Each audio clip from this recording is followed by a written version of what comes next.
What's going on, everybody? Happy Monday. I hope you guys have a great start to your week. I hope your weekend was great. My weekend was fantastic.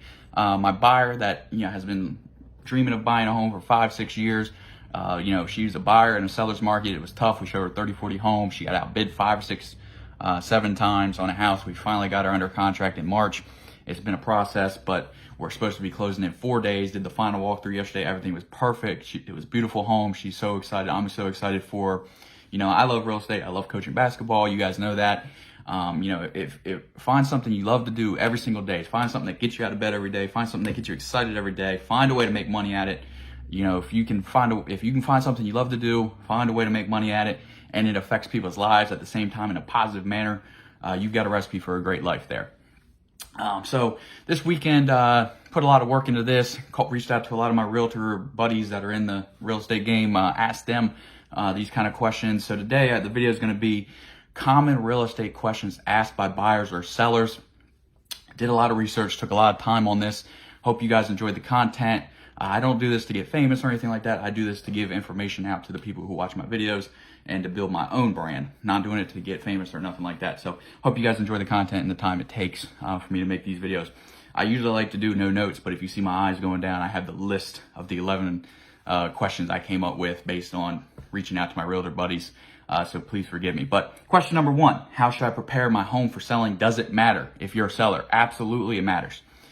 Chances are, obviously there's a chance that somebody just driving by or a friend of yours is going to buy your home.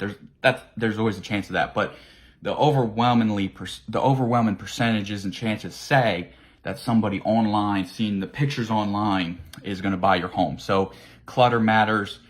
Dirt, grime, having a dirty home, all that matters, especially when it comes to pictures and when you're showing the house. When you're in the selling process, please keep your home spectacular and clean and uncluttered. Question number 2, should you order a home inspection as a buyer? Absolutely you should. For $500, you'll get the home inspection, you'll get the termite inspection, you'll get radon testing. You need to do it for $500. Spend $500 now to possibly save $5, $10, $15, $20,000 down the road if they find something severely wrong with the house, foundational issues. Yes, you spent $500, you won't get that money back, but at least you didn't buy the house and have to spend $15, $20, $25,000 on the foundation. Just an example, but you should absolutely always order the home inspection. It's not mandatory, but it's highly recommended. Question number 3, for a seller, how long will it take to sell my home? Well, in today's market, not very long. Probably as quickly as you want to. You put the house on the market, you should probably within the first day or two have several offers over ask. In today's market, in a buyer's market, it's a different situation. But right now, at this moment, if in the first couple of days you don't have several offers over ask, something's wrong with your house. To be honest with you, or there's something that buyers just aren't attracted to. You shouldn't even, in today's market, you shouldn't even have to do an open house, and that's the truth.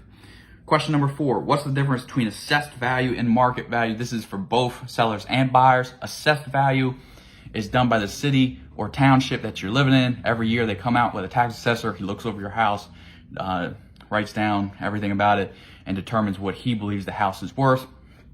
And they use a tax percentage off that market value, off that assessed value, to determine how much taxes you're going to pay on your house that year. That's assessed value. Market value is what your house will sell for and can sell for on the open market. The old saying, something's only worth what someone's going to pay for it. That's market value. Obviously, then you have to worry about it appraising. If someone say, hey, this thing's worth 50 over ask, then you have to worry about appraising. But assessed value, market value. Question number 5. What exactly is an agent's commission? This is for sellers, maybe a little bit buyers, but mostly for sellers. So you're selling a house, you sit down, you're interviewing the listing agents as you should. One says I'll do it for 6%, one says I'll do it for 5%. You take the 5%, obviously it's less. If the listing agent has his own buyer, he brings the buyer, he gets the full 5%. If he doesn't, he has the listing, a buyer comes in, you accept their offer, they have a different realtor. The 2 realtors will split that 5%. One gets 2.5%, another gets 2.5%. Question number 6, this is for buyers. Are real estate prices negotiable? Yes, absolutely, they are negotiable. However, in today's seller's market, good luck with that. Today's seller's market, unfortunately, the sellers have all the power. In a buyer's market, you have a lot more power as a buyer, but right now you don't. But real estate prices are negotiable. Everything's negotiable. Number 7, for buyers, how does earnest money or deposit money work? Very simple. Let's say you put in an offer and it's accepted on a $200,000 house. Part of the terms, which always matters, is we're going to put $4,000 down as our security deposit, escrow, whatever you want to call it.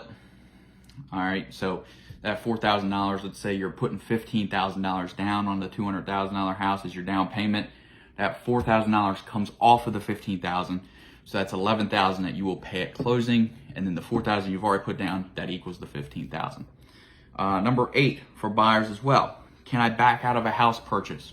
Absolutely, you can. However, if you're out of the 10 to 14 day window for inspections, if it's not because of an inspection, if it's not because it didn't appraise, if you just got cold feet, there's a very good chance you're going to lose your security deposit. Not only that, if the sellers have already bought another house based on them selling your house, or they've already hired a moving company, and then you back out, whatever the case may be, you may be responsible for the fees that the seller paid for. Question number 9, I've decided to buy. I have an idea what I want and can afford what's next. Pre-qualification. Get in touch with a loan guy, get in touch with your bank, ask your buying realtor if he has anybody. I'm sure he does. Go get pre-qualified so you know exactly how much you can afford, and to make sure that you can get qualified, and so you don't waste anyone's time, don't waste your time, don't waste your realtor's time, don't waste another realtor's time, the whole 9 yards. Question number 10, what credit scores do I need to buy a home? Typical programs start around 620. Obviously, the better the credit score you have, the better the interest rate you'll have.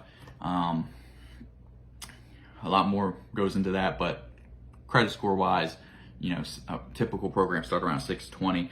Please do not use Credit Karma as a way to determine if you're qualified to buy a home. Credit Karma is just not a fair and accurate way to assess your credit score in terms of buying a home. Number 11, last one, how much upfront cost to buy a home? Again, for a buyer, I know a lot of these questions are pertaining to buyers, but it's a tough market for buyers. And these are the questions that most, these are the questions my realtor buddies went over with me. So again, number 11, how much upfront cost does it take to home? The national average is 10% down. That's the national average down payment. So you 10% of the sale price, and then typically another 5 to 6% of the sales price is going to be your closing costs. However, FHA loans have as low as a down payment as 3.5% sometimes, and then of course another 5 to 6% for your closing costs, and then conventional is 5% down minimum with another 5 to 6% in closing costs. And VA and military loans, if you're lucky, if you're were great enough to serve your country in the military, a lot of VA loans you can get into a house with 0 down. Thank you for your service, and that's just where it is. A lot of benefits to being in the military, so that's the VA loan. So again, I did a lot of reaching out to the realtors in my sphere, asked them a lot of questions, came up with these 11 questions. I know the video is kind of long, so I had to narrow it down. I had a lot of questions to cut out, but these are the 11 big time questions. Again, it took me a lot of time this weekend to come up with this content, so I hope you guys enjoyed. Like, comment, subscribe, and until Wednesday, I'll talk to you.